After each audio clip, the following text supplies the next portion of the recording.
জীবনেই প্রথম অনলাইন থেকে মাছ অর্ডার করেছিলাম।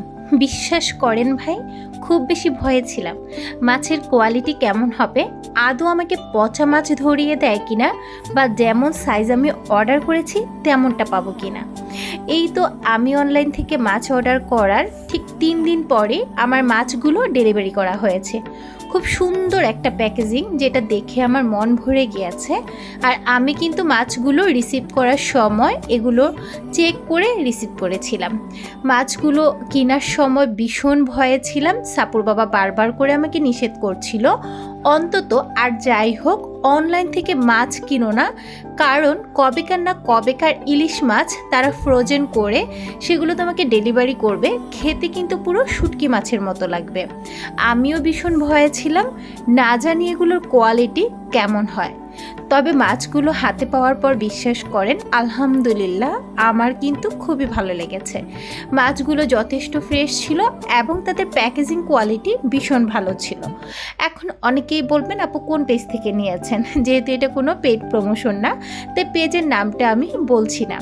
তবে যাচাই বাছাই করে বিশ্বস্ত কোনো পেজ থেকে অবশ্যই আপনারা অনলাইন থেকেও মাছ অর্ডার করতে পারেন।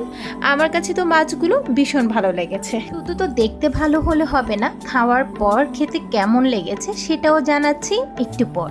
তার আগে দেখিয়ে দিচ্ছি আমার পরা সুন্দর এই সিল্ক বাটিক শাড়িটা। খুবই ভাইরাল এবং ট্রেন্ডি একটা শাড়ি, যেটা কিনা 3 কালার শেডের মধ্যে পেয়ে যাচ্ছেন।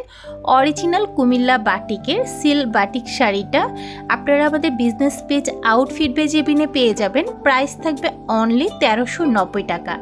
এই শাড়ির কুচিটা এত সহজে বসে যায় যেটা কিনা যে কেউ খুব সহজে পরে ফেলতে পারবে।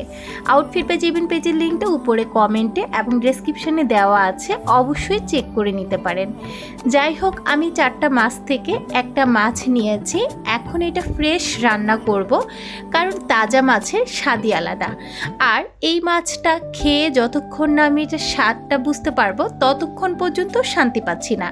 কারণ সাপুর বাবা বলল এটা নাকি আমাদের মেঘনা নদীর মাছ না, এটা নাকি চিটাগাংয়ের মাছ বা চট্টগ্রামের মাছ। যাই হোক, তারপরে মাছটা কেটে ধুয়ে আমি ইলিশের তেল ঝোল রান্না করলাম।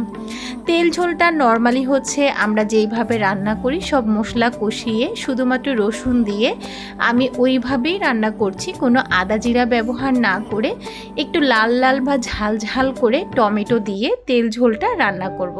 আমি এখানে 5 টুকরো মাছ নিয়েছি, আর এই 5 টুকরো মাছের তেল ঝোলই রান্না করছি। তো প্রথমে তেল ঝোলের মধ্যে মাছগুলোকে ভালো করে একটু কষিয়ে নিয়ে তারপর আমি এর মধ্যে পরিমাণ মতো পানি দিয়ে এটাকে অফ ক্যামেরাতে রান্না করে নেব। নামানোর আগে একটু ধনিয়া পাতা কুচি দিয়ে হালকা ঝোল ঝোল করে নামিয়ে নেব। আর এই মাছের স্বাদটা কিন্তু আলহামদুলিল্লাহ বেশ ভালো ছিল। তাই আপনারাও কিন্তু নির্ভয়ে অনলাইন থেকে মাছ নিতে পারেন।